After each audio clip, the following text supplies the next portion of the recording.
My name is Linda, and I'm 32 years old. For most of my life, I thought being the dependable one in my family was something to be proud of.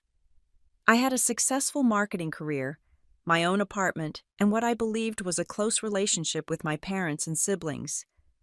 But sometimes the people who claim to love you the most are the ones who hurt you deepest.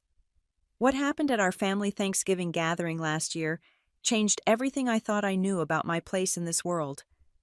Before I share what happened that night, let me know in the comments where you're watching from, and please hit that like button and subscribe for more real-life stories. You won't believe how this family dinner changed everything forever. Growing up as the middle child in a family of 5, I learned early that love came with conditions. My mother Margaret always had a special place in her heart for my older brother Dennis, who was 35, and my younger sister Karen, who was 28.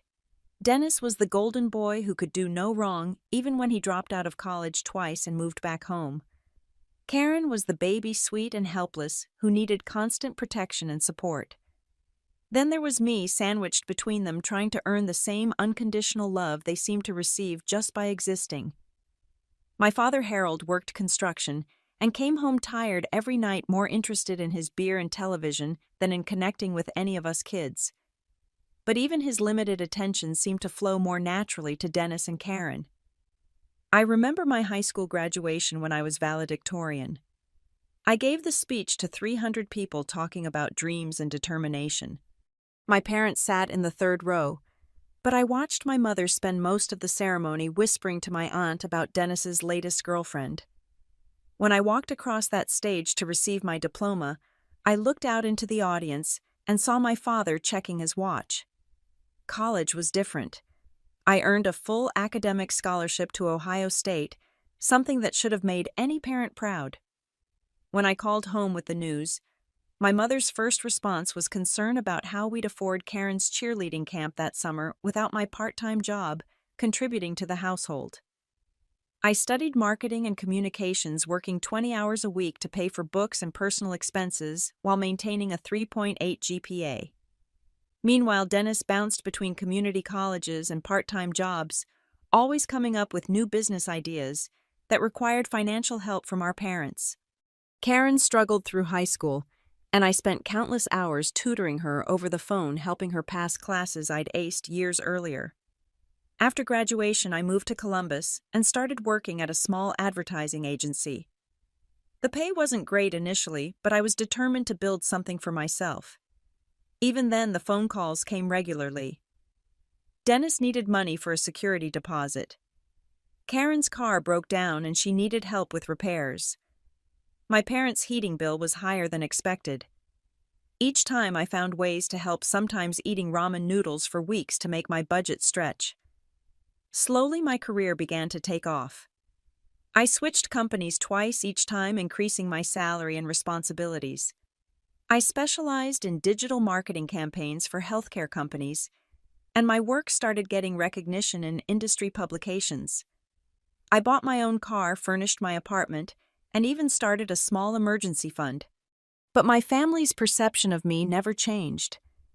When I'd visit home, Dennis would joke about my little office job while discussing his latest scheme to start a food truck or landscaping business. Karen would roll her eyes when I mentioned work projects, more interested in talking about her social life and dating drama. My parents seemed to view my independence as selfishness, as if success meant I thought I was better than them. The irony was that the more successful I became, the more my family relied on me financially. When Dennis's business ventures failed, I was the one who helped him make car payments. When Karen got pregnant and her boyfriend disappeared, I helped cover her medical expenses. When my parents faced unexpected repairs to their roof, I quietly transferred money to their account and never mentioned it again. 3 weeks before Thanksgiving, I sat in my apartment staring at my phone, debating whether to attend our annual family gathering. My best friend Joyce had invited me to join her family's celebration instead, and the idea felt like a lifeline I desperately wanted to grab. "You know they're just going to treat you like the family servant again," Joyce said during our weekly coffee date. "Linda, you've got to stop setting yourself on fire to keep them warm." But something deep inside me, that little girl who still hoped for her mother's approval, convinced me to give them one more chance. Maybe this year would be different. Maybe they'd finally see how hard I'd worked, how much I'd achieved, how much I'd sacrificed for them over the years. I spent more money than I should have on preparation. I drove to the expensive wine shop downtown and bought a $60 bottle of Pinot Noir that the clerk recommended. I stopped at the florist and picked out a beautiful autumn arrangement with deep orange roses and golden chrysanthemums. At the bakery, I ordered my mother's favorite apple bourbon cake, the kind she always said was too expensive for regular occasions. The night before Thanksgiving, I carefully wrapped a small gift for each family member. For Dennis, a leather portfolio for his job interviews. For Karen, a spa gift certificate she'd mentioned wanting. For my parents, a framed photo of all of us from last Christmas, professionally restored and matted. The drive to my childhood home in suburban Ohio took 45 minutes through familiar streets, lined with similar ranch houses and brown lawns. Each mile brought back memories. The elementary school where I'd won the spelling bee 3 years running. The park where I'd taught Karen to ride her bike while my parents were at Dennis's baseball games. The library where I'd spent countless afternoons because home felt too chaotic for homework. I pulled into the driveway behind Dennis's truck, noting the new dent in the passenger door that probably represented another insurance claim he couldn't afford. Karen's minivan sat crooked across part of the lawn because parallel parking had never been her strong suit. Walking up to the front door, I could hear laughter and conversation through the windows. For a moment, I felt that familiar flutter of hope. Maybe they were happy. Maybe this gathering would be filled with genuine warmth and connection. My mother opened the door before I could knock, and her first words were about my appearance. "Linda, you look tired. Are you eating enough? You're so thin." She hugged me briefly, then immediately stepped back. "Oh, you're a little late. We were wondering if you'd changed your mind." It was 5:47. Dinner was supposed to start at 6. Inside the house smelled like turkey and stuffing, but also like the underlying mustiness that came from carpets that needed replacing and windows that rarely opened. Dennis sat in my father's old recliner, beer in hand, talking loudly to his new girlfriend Brenda about his plans to start a pool cleaning business in the spring. Karen was chasing her 2-year-old son around the coffee table while her husband Tom scrolled through his phone, apparently oblivious to the chaos. My father looked up from the television long enough to nod in my direction. "Linda, good you can help your mother in the kitchen."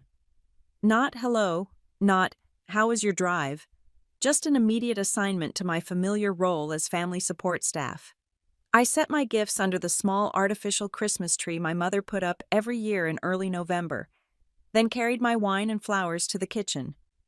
The counters were covered with dirty dishes and half-prepared food. My mother stood at the stove stirring gravy with one hand and checking the turkey with the other, stress lines etched deep around her eyes. "Can you finish the potatoes?" she asked without looking at me. "And maybe set the table. Karen's been dealing with the baby all day." I looked through the doorway at Karen, who was now sitting on the couch scrolling through her phone while her husband chased their son. But I tied on an apron and started mashing potatoes, falling back into the familiar rhythm of family gatherings where I worked while others relaxed. As I moved around the kitchen, I began to pick up fragments of conversation that made my stomach tighten. Through the thin wall between the kitchen and living room, I could hear my mother and Dennis talking in low voices during a commercial break. "Linda's situation is just getting worse," my mother was saying. "She's 32 and still single, living in that tiny apartment, spending money on expensive wine instead of saving for a house." Dennis laughed. "Maybe she should move back home, save some money. I keep telling her that marketing thing isn't a real career. She'd be better off learning a trade or finding a husband who can take care of her." I gripped the potato masher tighter, my knuckles turning white. A marketing thing. I'd just been promoted to senior marketing manager at a company that handled campaigns for 3 major hospital systems. My salary was higher than Dennis had ever earned in his life, and I'd been consistently employed while he bounced between jobs and failed business ventures. When I carried the bowl of mashed potatoes to the dining room table, Karen made her first dig of the evening. "Oh, Linda, you brought flowers again. You know Mom's allergic to chrysanthemums, right? Maybe next time, just bring something practical." I'd been bringing flowers to family gatherings for 5 years. My mother had never mentioned any allergies, and she'd always seemed to appreciate them. But Karen's comment was delivered with that particular smile she'd perfected, the one that looks sweet while delivering small cuts. "I can put them in my car if they're a problem," I offered. "No, no, they're fine," my mother said quickly. "Karen, help your sister set the table." Karen sighed dramatically. "I've got to watch the baby. Tom's still trying to fix that work thing on his phone." So I set the table alone, arranging the good china my mother only used for holidays, folding napkins and placing silverware, while listening to Dennis describe his latest business plan to Brenda.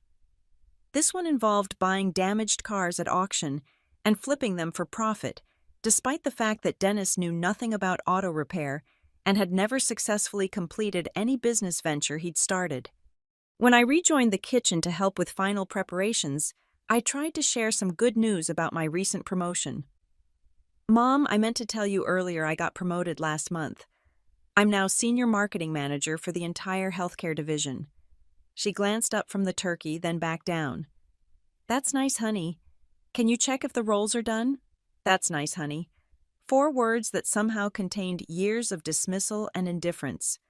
When Dennis had gotten a job stocking shelves at a hardware store, my mother had called everyone she knew. When Karen had passed her driving test on the 3rd try, we'd had a celebration dinner. My promotion, representing years of hard work and professional growth, warranted the same response as checking on dinner rolls. During dinner preparation, I overheard my father talking to Tom about family finances. "Between you and me, it's getting harder to keep up with everything. Dennis is still figuring things out, and Karen's got the kids to think about. Sometimes I wonder what we'd do without Linda helping out." The comment should have felt like recognition, but the way he said it made my contributions sound like charity rather than family support.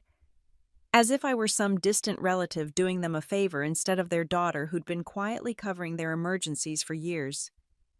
My nephew toddled into the kitchen and tugged on my leg. "Aunt Linda play." I knelt down to his level, smiling at his chubby face and bright eyes. "Hey there, buddy. What do you want to play?" Before he could answer, Karen appeared in the doorway. "Come on, sweetie. Don't bother Aunt Linda. She's busy helping Grandma cook." She scooped him up and carried him away, leaving me kneeling on the kitchen floor, arms empty. The message was clear. Even my attempts to connect with the children were seen as interruptions rather than loving gestures from their aunt. As we finally gathered around the table, I looked around at my family and felt a familiar sadness settling over me. I'd driven 45 minutes, brought expensive gifts and food, and spent 2 hours helping prepare dinner. In return, I'd received criticism about my appearance, dismissal of my career achievements, and relegation to servant status while others relaxed. But I told myself this was just how families worked. Everyone had different roles, different expectations. Maybe I was being too sensitive, wanting more recognition than I deserved. Maybe this was simply love expressed in practical ways rather than words. I had no idea that the evening was about to explode in ways that would change everything forever. Dinner started normally enough, with my father saying a brief grace and my mother fussing over whether everyone had enough food. But I should have recognized the warning signs in the undercurrents of conversation and the way certain topics kept surfacing. Dennis dominated most of the discussion, describing his pool cleaning business idea with the enthusiasm of someone who'd never had to follow through on actual business planning. "The startup costs are minimal," he explained to Brenda, who nodded politely while cutting her turkey. "Just a truck, some basic equipment, maybe $5,000 to get started." My father leaned forward with interest. "That sounds reasonable. Much better than that food truck idea." Karen jumped in with support. "Dennis has always been good with his hands. Remember how he fixed the fence in high school?" I remembered that fence repair. It had fallen down again within 6 months, and my father had to hire a professional to rebuild it properly. But Dennis's failures were always reframed as learning experiences, while any struggles I'd faced in building my career were seen as evidence that I'd chosen the wrong path. When Brenda politely asked about my work, I tried again to share something positive. I just finished a campaign for Cincinnati Children's Hospital that increased their organ donation registrations by 30%. It's been really rewarding to work on something that directly impacts patient care. Dennis snorted. Organ donations. That's pretty morbid, isn't it? Karen wrinkled her nose. I don't like thinking about that stuff. Why can't you work on something happy like wedding planning or baby products? My mother looked uncomfortable. Linda's always been drawn to serious things. Even as a child, she preferred documentaries to cartoons. The way she said it made my interests sound like character flaws, rather than signs of depth or compassion. I felt heat rising in my cheeks, but tried to keep my voice level. Actually, it's one of the most meaningful projects I've worked on. We helped connect donors with families who desperately needed transplants. Tom looked up from his phone for the first time all evening. Don't you feel weird about profiting off people's medical problems? The question hit me like a slap. I help save lives. How is that profiting off medical problems? I'm just saying. Tom shrugged, already looking back at his phone. Seems like taking advantage of people when they're vulnerable. The conversation moved on before I could respond, flowing back to Dennis's business plans and Karen's complaints about the cost of daycare. I sat there feeling like I'd been judged and dismissed for caring about meaningful work, while Dennis's history of failed ventures was celebrated as entrepreneurial spirit. As my mother brought out the apple bourbon cake I'd ordered, the conversation shifted to family finances in a way that made my skin crawl.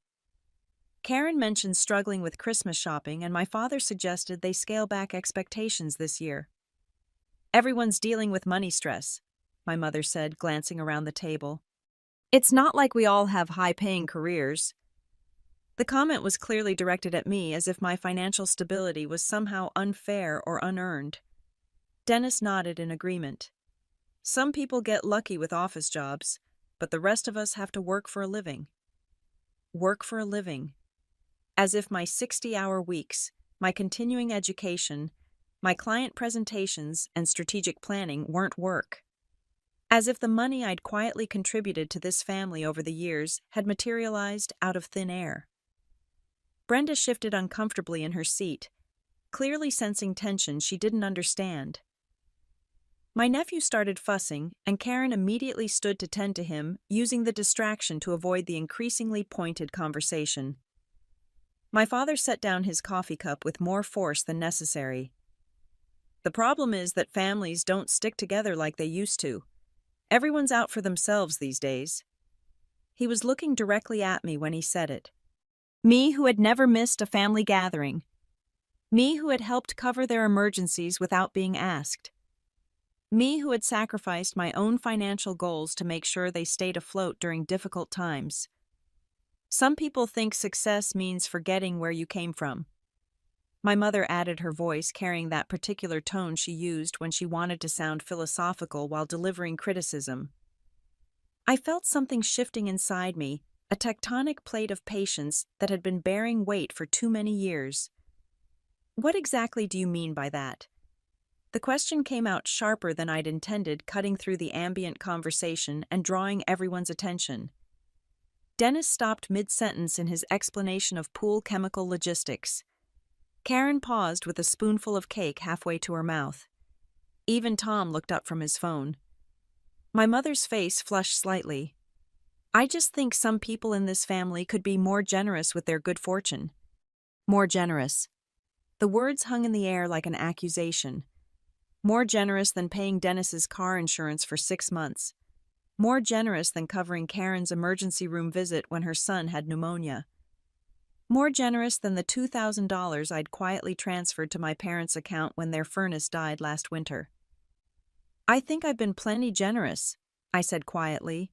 Dennis laughed, the sound harsh and dismissive. Come on, Linda. You act like buying expensive wine and flowers makes you some kind of saint. This isn't about wine and flowers. No, it's about attitude, Karen chimed in, apparently emboldened by Dennis's support. You've been acting superior all evening, like you're doing us some big favor by being here. Superior. for helping in the kitchen while they watched television, for bringing thoughtful gifts while they showed up empty-handed, for trying to share meaningful work while they dismissed it as unimportant. My father cleared his throat, a sound that usually signaled the end of uncomfortable conversations. But instead of changing the subject, he decided to weigh in with his own perspective. Linda, your mother and I appreciate everything you do, but this family isn't about keeping score. We all contribute in different ways. Different ways. Dennis contributed failed business plans and requests for money. Karen contributed drama and childcare demands. I contributed actual financial support and emotional labor, but somehow we were all equal in our family contributions. The unfairness of it hit me like a physical blow. For 32 years, I'd tried to earn their love and respect through achievement, through sacrifice, through being the dependable one who never asked for anything in return. And this was what I had to show for it. Resentment disguised as concern. Dismissal disguised as family harmony. My mother leaned forward, her face taking on that expression she wore when she was about to deliver what she considered tough love. Linda, the truth is sometimes you make this family feel like we're a burden to you. Like you're just tolerating us. The accusation was so far from reality that I actually laughed, a short, bitter sound that surprised everyone, including myself. A burden. You think I see you as a burden? Well, don't you? Dennis asked. You never just visit anymore. It's always some big production bringing expensive stuff, acting like you're doing us favors. I stared at him, this 35-year-old man who lived in our parents' basement, who had never successfully maintained a job for more than 18 months, who had borrowed money from me as recently as last month for his truck payment. What favors exactly do you think I'm doing? The question seemed to confuse him. I don't know, just the way you act. Like you're better than us. How do I act like I'm better than you? Karen jumped back into the conversation, her voice rising with indignation. You always have to mention your job, your apartment, your promotions. It's like you're rubbing it in our faces that you have money and we don't. Money they'd borrowed. Promotions I'd earned through years of hard work while they criticized my career choices.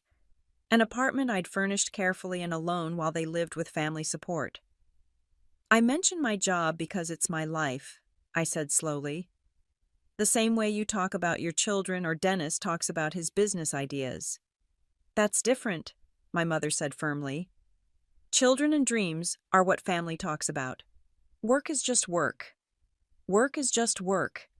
The career I'd built from nothing, the expertise I'd developed, the recognition I'd earned in my field, reduced to just work, while Dennis's fantasies about pool cleaning were treated as legitimate dreams worthy of family support. I felt the last thread of my patience beginning to fray. So my work doesn't matter. But Dennis's theoretical businesses do. At least Dennis is trying to build something for himself instead of just making money off other people's problems, Karen said hotly. There it was again, the accusation that my meaningful work was somehow exploitative, while Dennis's pattern of failure was noble effort. I looked around the table at these people I'd loved and supported for my entire adult life, and suddenly saw them clearly for the first time. They weren't grateful for my help. They resented it. They didn't see my success as something to celebrate. They saw it as evidence that I thought I was better than them. And worst of all, they genuinely believed that I was the problem in this family dynamic. My mother's voice cut through my realization like a blade. Linda, I think you need to understand something. This family has carried you your whole life, and now you're acting like you don't need us anymore. Carried me. The words hit like a physical blow. This family had carried me. Carried me how? I asked quietly. Emotionally, financially, in every way that matters. She continued, her voice gaining strength as she warmed to her theme. We've always been here for you, supporting your choices, even when we didn't agree with them. Supporting my choices. Like when they'd complained about my college major, my career path, my decision to live independently, my choice to remain single and focus on building my life. You've supported me financially, I repeated slowly. Of course we have, Dennis said impatiently. Family supports family. That's how it works. I stared at him, wondering if he genuinely didn't remember the car payments, the insurance premiums, the emergency loans that were never repaid. Or if he'd simply rewritten history in his mind to make himself the generous one instead of the recipient. "I'm trying to understand," I said carefully. "How specifically has this family supported me financially?" The question seemed to frustrate my mother. "Linda, this isn't about specific transactions. It's about being part of a family that cares about each other." "But you just said you've supported me financially. I'm asking how." Silence fell over the table. Dennis fidgeted with his napkin. Karen busied herself with cleaning cake crumbs off her son's face. My father studied his coffee as if it contained fascinating secrets. Finally, my mother spoke again, her voice tight with irritation. "This is exactly what I'm talking about. You're turning this into some kind of accounting exercise instead of recognizing that family is about more than money." "You brought up financial support," I pointed out. "I'm just asking for clarification." "Stop being so literal," Karen snapped. "Mom's talking about emotional support, about being there for you when you needed us." When I needed them. I tried to think of times when I'd needed them and they'd been there. The times I'd called upset about work stress and been told I was being too sensitive. The times I'd shared relationship disappointments and been told I was too picky. The times I'd struggled with loneliness and been advised to lower my standards and settle down. "I appreciate the emotional support," I said quietly. "But I'm still confused about the financial support you mentioned." My mother's face was beginning to flush with anger. "For heaven's sake, Linda, we raised you, didn't we? We fed you and clothed you and put a roof over your head for 18 years. That's financial support. 18 years ago." She was talking about basic parental obligations from when I was a child, using them to justify her claim that this family had carried me financially. "Mom, that's called being a parent. That's not the same as supporting an adult child financially." "Don't you dare lecture me about being a parent," she said sharply. "We sacrificed plenty for you kids, and we didn't keep track of every penny like some kind of loan shark." Loan shark. For asking about the financial support she'd claimed they'd provided. For wanting clarification about her accusations. Dennis leaned forward, his face serious. "Linda, you're being really selfish right now. This family has always been there for you, and now you're acting like you don't owe us anything." "Owe them." The word hung in the air between us, clarifying everything. They believed I owed them something. My success, my money, my gratitude, my subservience. They believed that by raising me, they'd purchase the right to my adult earnings and my eternal deference. "What do I owe you?" I asked. "Respect," my mother said immediately. "Appreciation for everything we've done for you." "And what have you done for me as an adult?" The question seemed to infuriate her. "We've loved you unconditionally, which is more than you can say about your attitude toward this family." Unconditionally. Love that came with constant criticism, financial expectations, and demands for gratitude. Love that required me to minimize my achievements and subsidize their failures. "If you love me unconditionally, why does my success bother you so much?" "Your success doesn't bother us," Dennis said impatiently. "Your attitude about your success bothers us." "What attitude?" "Like you're better than us," Karen said again. "Like you've outgrown your family." I looked around the table at their faces, all focused on me with varying degrees of frustration and anger. They genuinely believed that my quiet pride in my achievements was arrogance. They honestly thought that my financial independence was a betrayal of family values. They truly felt that I was the selfish one in this dynamic. And suddenly, with crystalline clarity, I understood exactly what was happening. This wasn't about love or family loyalty. This was about control. As long as I remained grateful and submissive, accepting their version of reality where I was the lucky one who'd somehow stumbled into success, they could continue to benefit from my achievements while maintaining their sense of superiority.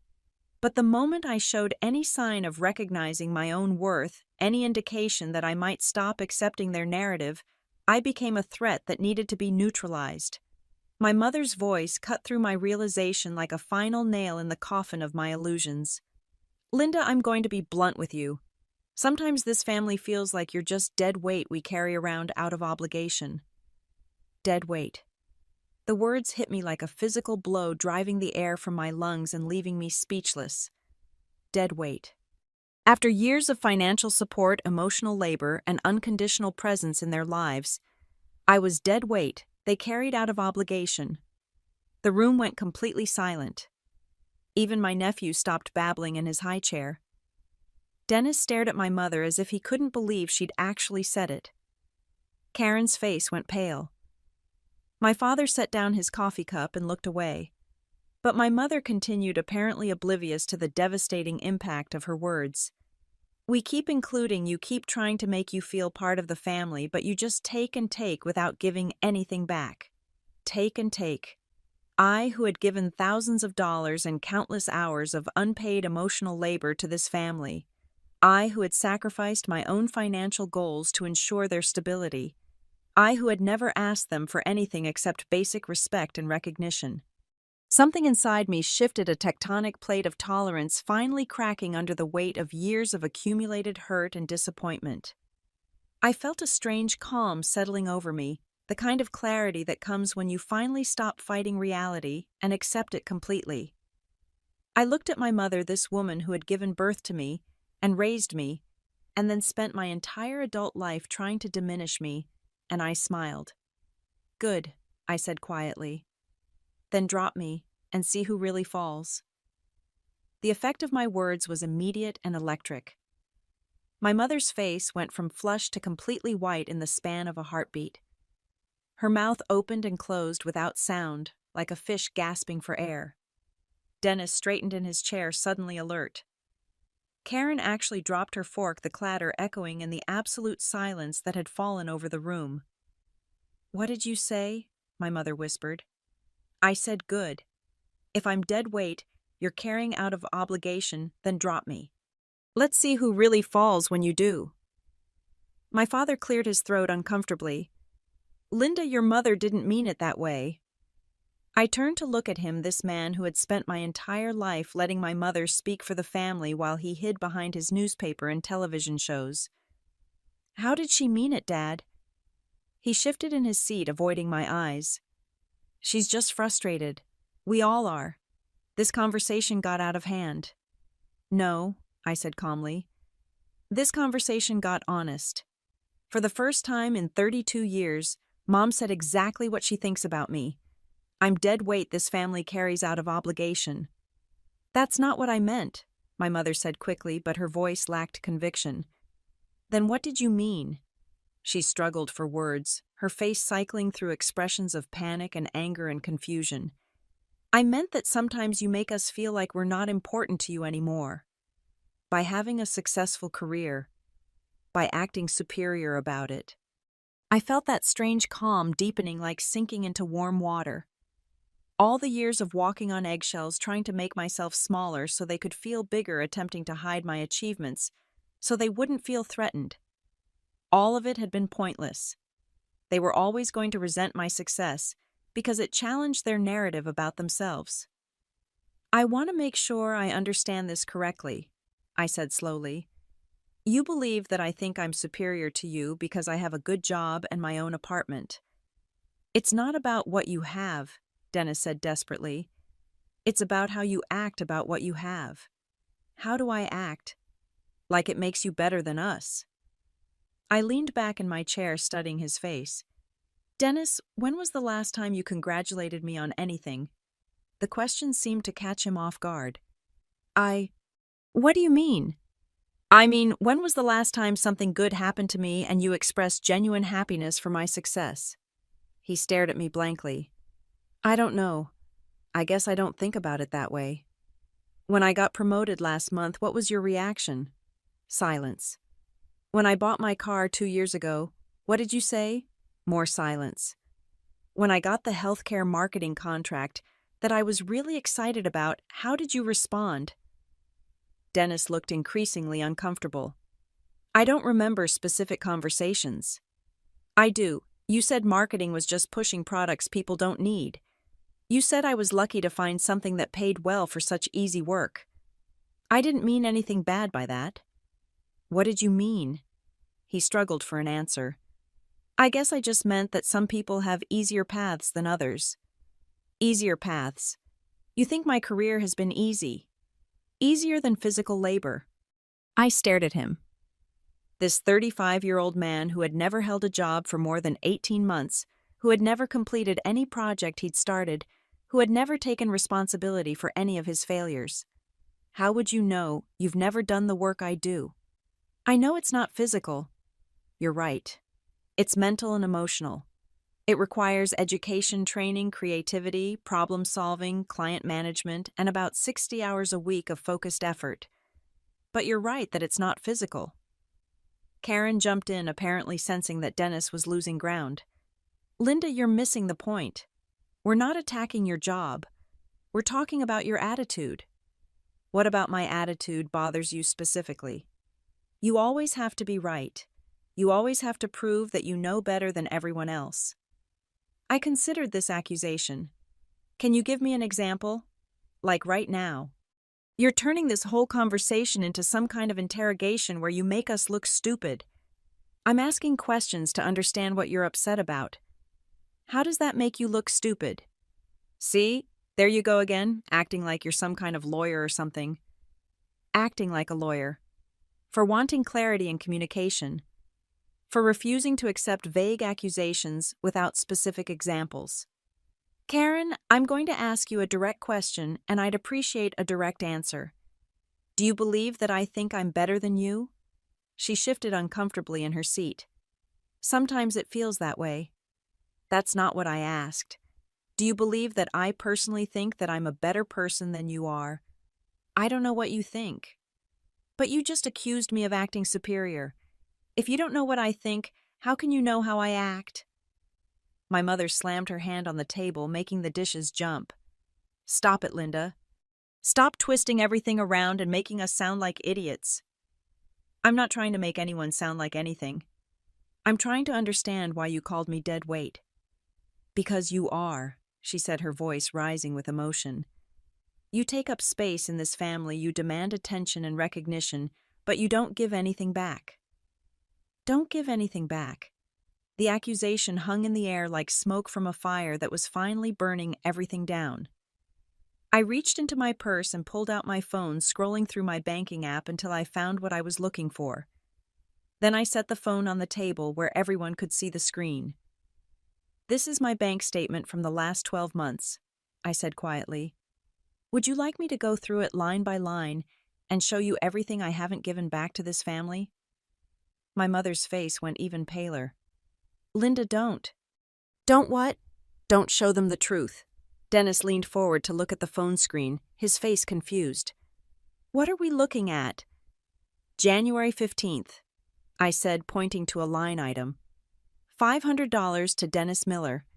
That was for your truck payment when you said you were between jobs.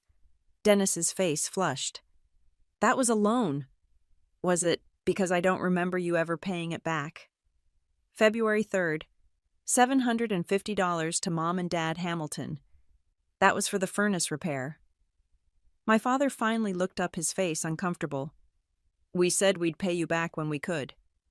March 22nd, $400 to Karen Wilson.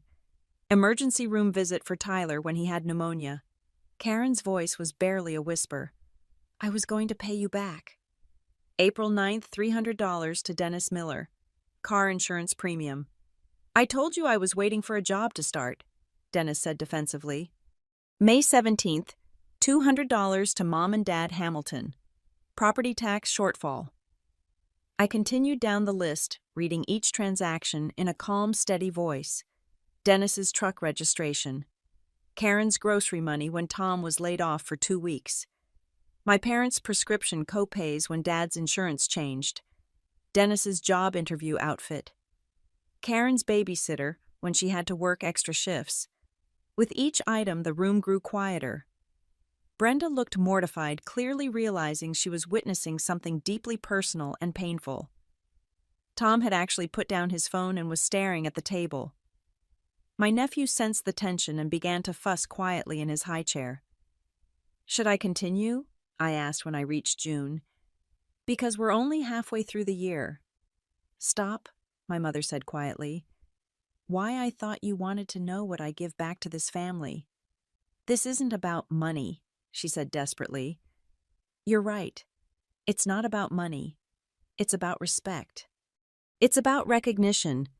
It's about basic human decency between family members." I scrolled down further in my banking history.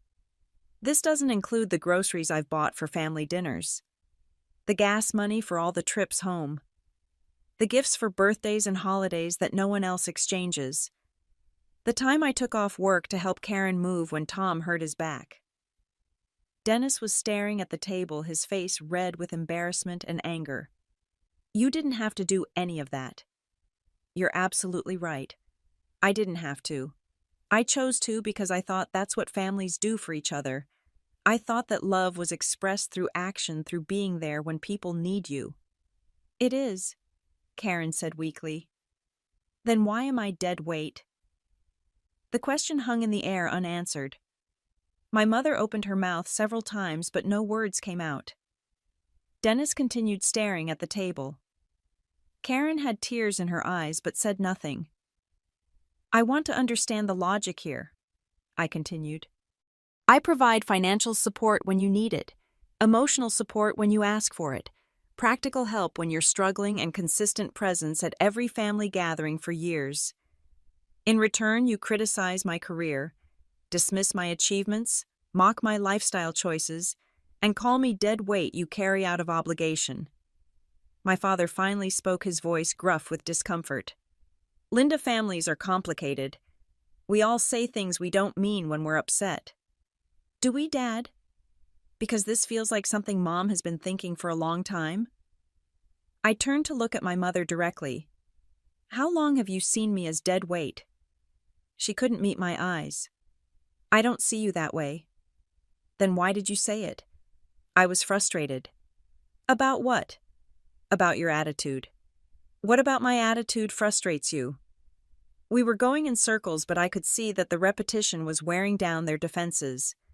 Each time they tried to redirect or deflect, I brought the conversation back to the central question.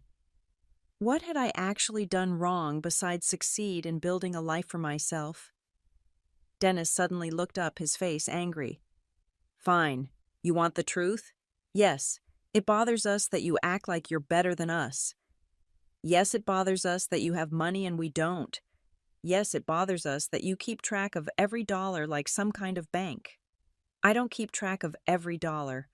I keep track of my own money that I work hard to earn and choose to share with my family when they need help.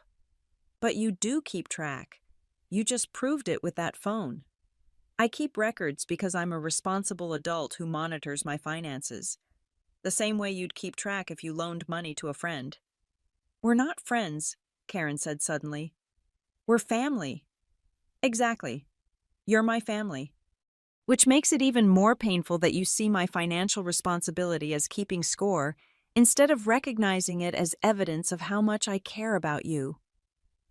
The conversation was spiraling into territory that felt both dangerous and necessary. Years of unspoken resentments were finally being dragged into the light, and the picture they revealed was uglier than I'd ever imagined. But I was no longer afraid of ugly truths. I was tired of pretending that this dysfunction was normal family dynamics. I was done protecting their feelings at the expense of my own dignity. "I have one more question," I said quietly. "If I'm dead weight that you carry out of obligation, what exactly would happen if you stopped carrying me?" The question seemed to hit them like a physical blow. My mother's face went from white to gray. Dennis actually pushed back from the table as if he needed space to process what I was asking. Karen started crying quietly, tears streaming down her face without sound. "You don't mean that," my mother whispered. "Don't I? You just told me I'm dead weight you carry out of obligation. I'm offering to relieve you of that burden." "Linda, you're being dramatic," my father said, but his voice lacked conviction. "Am I? Let's think about this logically. If I'm dead weight, then removing that weight should make everyone's life easier. You won't have to pretend to care about my career anymore. You won't have to include me in family gatherings where my presence apparently makes everyone uncomfortable.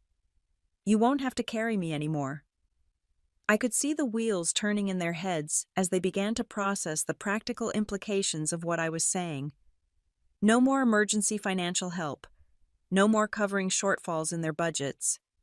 No more backup plan when Dennis's business ventures failed or Karen faced unexpected expenses. "But you'd also be giving up family," my mother said desperately. "You'd be alone." Alone. The word that was supposed to scare me into submission. The threat that had kept me compliant for so many years. But as I sat there looking at these people who had just spent an entire evening criticizing and dismissing me alone, suddenly sounded like freedom. Would I be more alone than I am right now, sitting at a table with people who see me as a burden? Dennis finally found his voice. "We don't see you as a burden. You literally just called me dead weight." Mom was upset. She didn't mean it. I turned to my mother. "Did you mean it?" She struggled with the question, her face cycling through emotions I couldn't read. Finally, she spoke in a voice barely above a whisper. "I meant that sometimes it feels like you judge us." "For what?" "For not being as successful as you are." There it was. The truth that had been lurking underneath all the accusations and resentment. They felt judged by my success because it highlighted their own failures and lack of progress. Have I ever said anything to make you feel judged? You don't have to say anything. It's obvious what you think. What do I think? That we're all losers who can't get our lives together. I stared at her, this woman who had raised me and supposedly loved me, and realized that she had created an entire narrative about my thoughts and feelings without ever asking me what they actually were. "Mom, do you know what I think when I look at Dennis?"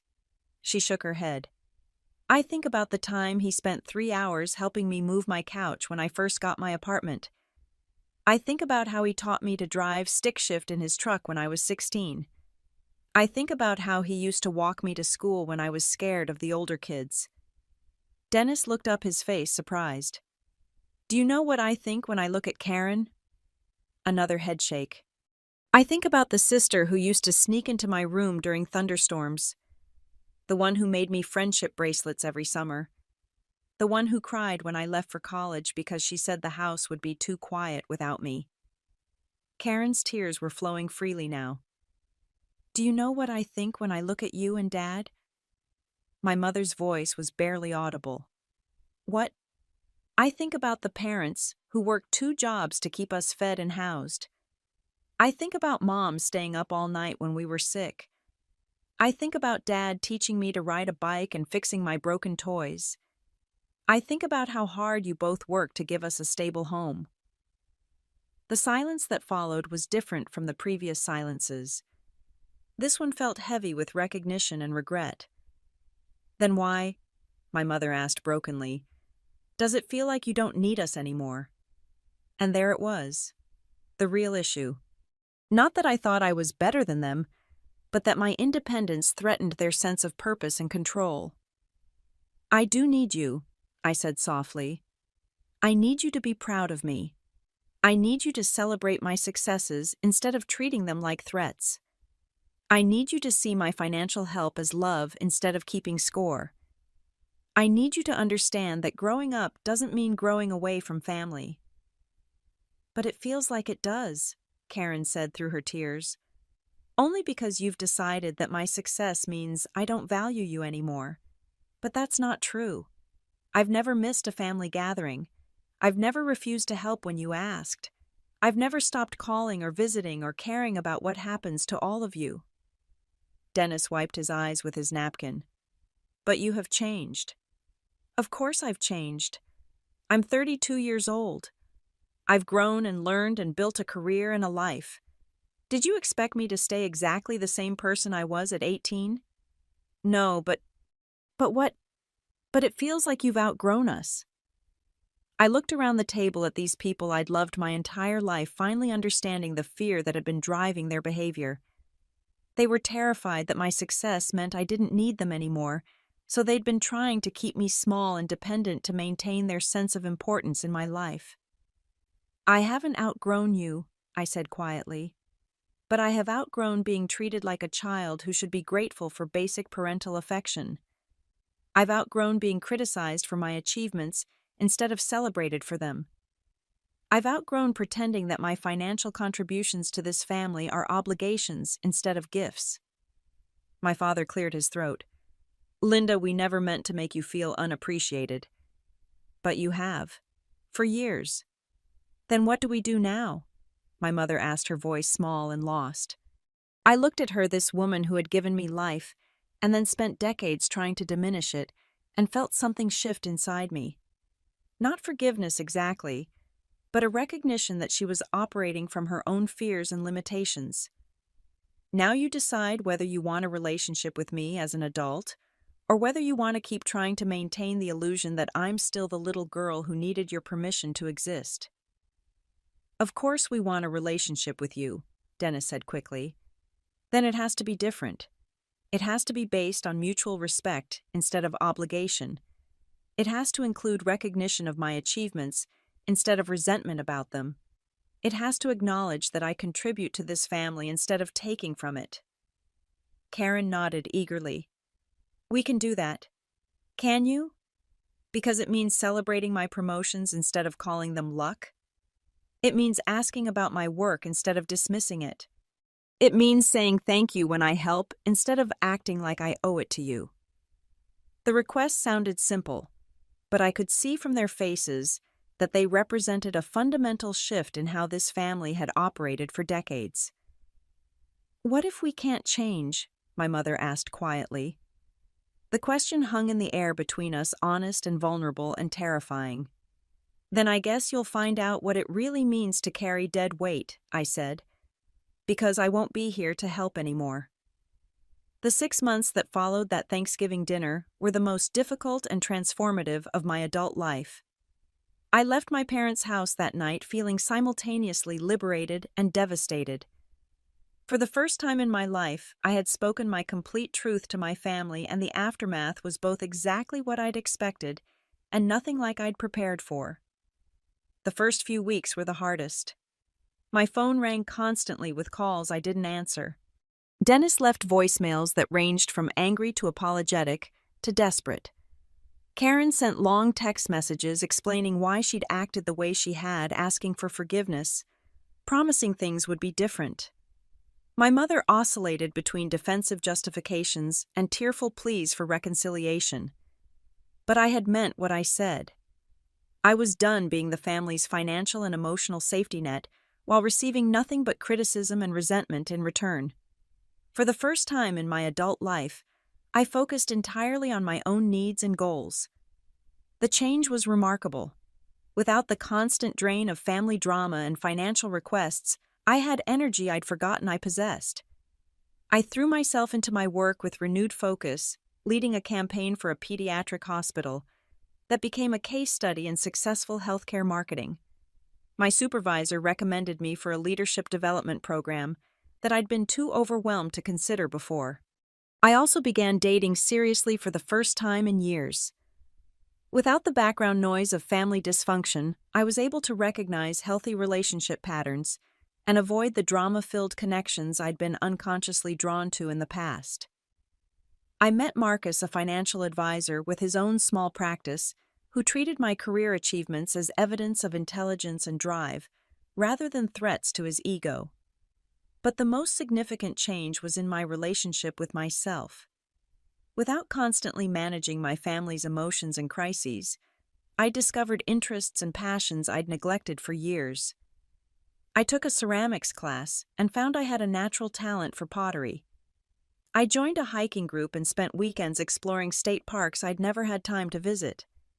I read novels for pleasure instead of just professional development books. 3 months after Thanksgiving, Dennis showed up at my apartment unannounced. He looked thin and tired, and for a moment my old instinct to fix his problems kicked in automatically. But I caught myself and simply waited for him to explain why he was there. "I lost my job," he said without preamble. "The pool cleaning thing didn't work out, and now I can't make rent on the apartment I finally got." I felt a familiar tug of sympathy and obligation, but I also remembered his dismissive attitude toward my work and his comfortable assumption that my financial help was something he deserved rather than something he should appreciate. "I'm sorry to hear that," I said. "Have you talked to Mom and Dad about helping you?" His face flushed. "They can't help. Dad's hours got cut back, and they're already struggling." Of course they were struggling. Without my quiet financial contributions to cover emergencies and shortfalls, they were discovering what their actual budget looked like. "What about Karen? Maybe she and Tom could help."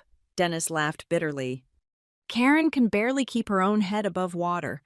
Tom's still only working part-time." "Have you considered a loan from a bank?" "Banks don't loan money to people with my credit history." I nodded sympathetically. That must be frustrating. We stood there in my apartment doorway, him waiting for me to offer help, and me waiting for him to either ask directly or leave. Finally, he broke. "Linda, I need money.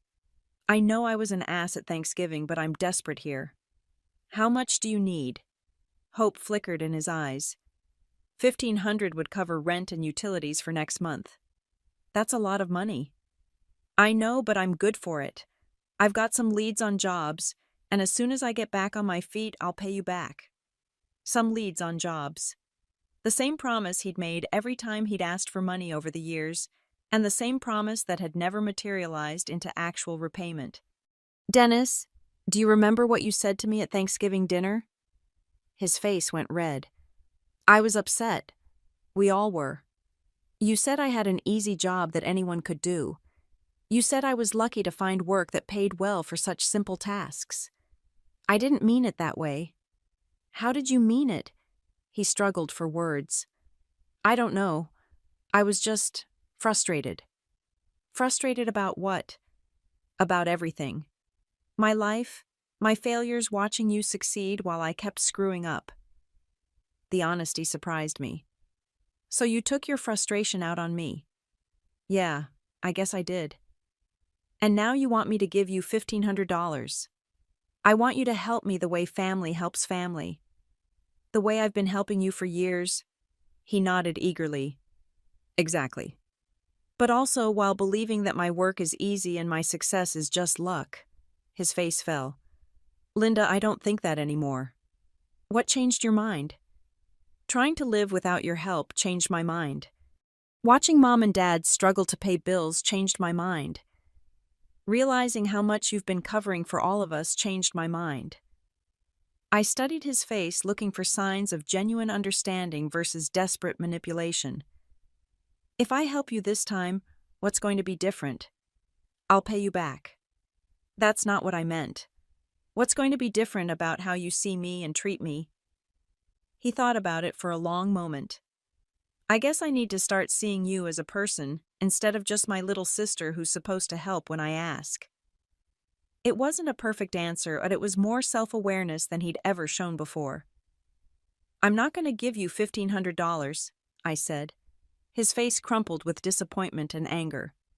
"Linda, please. I wouldn't ask if I wasn't desperate. But I'll loan you $800 with a written repayment plan and a promise that this is the last time I help you financially, unless you can demonstrate that you've made real changes in how you manage money and employment." He stared at me, processing the offer. "You want me to sign something. I want us both to be clear about expectations so there's no confusion later." That seems kind of cold for family. "Dennis, what seems cold to me is spending years helping you while being told that my work doesn't matter and my success is just luck. What seems cold is being called dead weight after providing financial support whenever you needed it." He winced. "I'm sorry about that. We all are." "Sorry enough to change how you treat me?" "Yes." "Then prove it. Take the loan with clear terms, follow through on repayment, and start treating my career with the same respect you'd want for your own." He agreed, though I could see it cost him something to accept help with conditions attached. We drew up a simple repayment agreement, and I transferred the money to his account. But more importantly, he thanked me genuinely and asked about my work with what seemed like real interest. Similar conversations happened with other family members over the following months. Karen called crying about unexpected medical bills, and I helped her apply for a payment plan with the hospital instead of just covering the cost myself. My parents struggled with home repairs, and I researched contractors and financing options with them instead of simply writing a check. Each interaction required them to acknowledge my expertise and value instead of simply accepting my help as something they deserved. It was uncomfortable for everyone at first, but gradually it began to shift the entire dynamic of our relationships. The biggest change came from my mother. 4 months after our explosive dinner, she called and asked if she could come visit me. Not for money, not for help with a crisis, but because she wanted to see my life and understand who I'd become. She spent an entire Saturday in my apartment looking at my books and artwork meeting Marcus, when he stopped by asking detailed questions about my work projects and future goals. For the first time in my adult life, she seemed genuinely curious about me as a person, rather than frustrated by my failure to fit into her expectations. "I owe you an apology," she said as we sat on my couch drinking coffee. "I've been so afraid of losing you that I tried to keep you small and dependent. I thought if you needed us, you'd always come home." "I never stopped needing you," I said. "I just needed you differently than when I was a child." I couldn't see the difference. To me, independence looked like rejection. But it wasn't. It was growth. She nodded, tears in her eyes. "I know that now. Watching how much we all struggled without your help made me realize how much you've been holding this family together. I wasn't trying to hold anyone together. I was just trying to love you the best way I knew how. By fixing our problems, instead of making us face them." It was a moment of clarity that surprised both of us. "Maybe we were both doing things wrong," I said. "Maybe. But I want to do better now." Today, almost a year after that devastating Thanksgiving dinner, my relationship with my family is fundamentally different. Not perfect, but honest in ways it never was before. Dennis is working steadily for the first time in years and has actually made 2 payments on his loan. Karen has enrolled in online classes to finish her degree and stopped asking me to solve problems she can handle herself. My parents have learned to manage their finances without my secret subsidies, and they've discovered they're more capable than they thought. Most importantly, they've learned to see my success as something to celebrate rather than something that threatens their sense of worth. When I was promoted to marketing director last month, my mother called to congratulate me and asked detailed questions about my new responsibilities. Dennis sent a card saying he was proud to have a sister who had worked so hard to achieve her goals. Karen posted about my promotion on social media, calling me an inspiration. The changes weren't immediate or easy. There were setbacks and arguments and moments when I wondered if I'd made a terrible mistake by forcing this confrontation. But gradually, we all learned new ways of relating to each other that were based on respect rather than obligation. Appreciation rather than resentment. I learned that setting boundaries doesn't mean cutting people off. It means defining what kind of treatment you're willing to accept and what kind of relationship you're willing to participate in. I learned that helping people can actually hurt them if it prevents them from developing their own coping skills and self-reliance. Most importantly, I learned that love shouldn't require you to make yourself smaller so others can feel bigger. My family learned that success isn't a limited resource. My achievements don't diminish their worth or potential. They learned that financial help is a gift, not an obligation, and that gifts should be received with gratitude rather than expectation. They learned that watching someone you love grow and succeed should feel like celebration, not competition. The most powerful lesson for all of us was understanding the difference between carrying someone and drowning with them. For years, I thought love meant absorbing their problems and emotions, taking responsibility for their failures and crises. I thought being needed meant being depleted. But real love means supporting people while they learn to support themselves. It means celebrating their growth rather than enabling their stagnation. It means believing in their capability to handle their own lives rather than assuming they need you to handle things for them. Sometimes the people who call you dead weight are actually drowning and they're trying to pull you under with them. When you stop being their life preserver, you both learn to swim.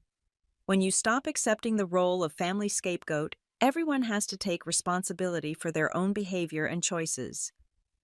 The relationship I have with my family now isn't the one I dreamed of as a child, but it's honest and sustainable in ways the old dynamic never was. We can enjoy each other's company without underlying resentment. We can offer help without creating dependency. We can express love without requiring sacrifice. I still have boundaries and I still enforce them. But they're no longer walls built from hurt and anger. They're healthy limits that protect all of us from falling back into patterns that serve no one well. If you're in a situation where your family sees your success as a threat, rather than a celebration where your help is expected rather than appreciated, where your growth is viewed as abandonment rather than natural development, I want you to know that change is possible.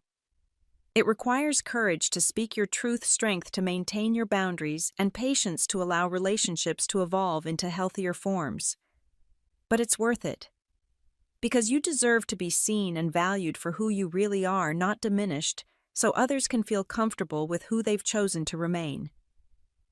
Have you ever been in a family situation where your success created resentment instead of pride? How did you handle it? Let me know in the comments below.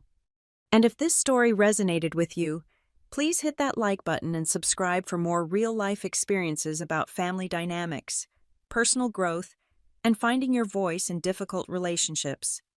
Share this video with someone who might need to hear that their achievements matter and their boundaries are valid. Thank you for listening to my story, and remember that your worth isn't determined by how small you're willing to make yourself for others. You have the right to grow, succeed, and take up the space you've earned in this world.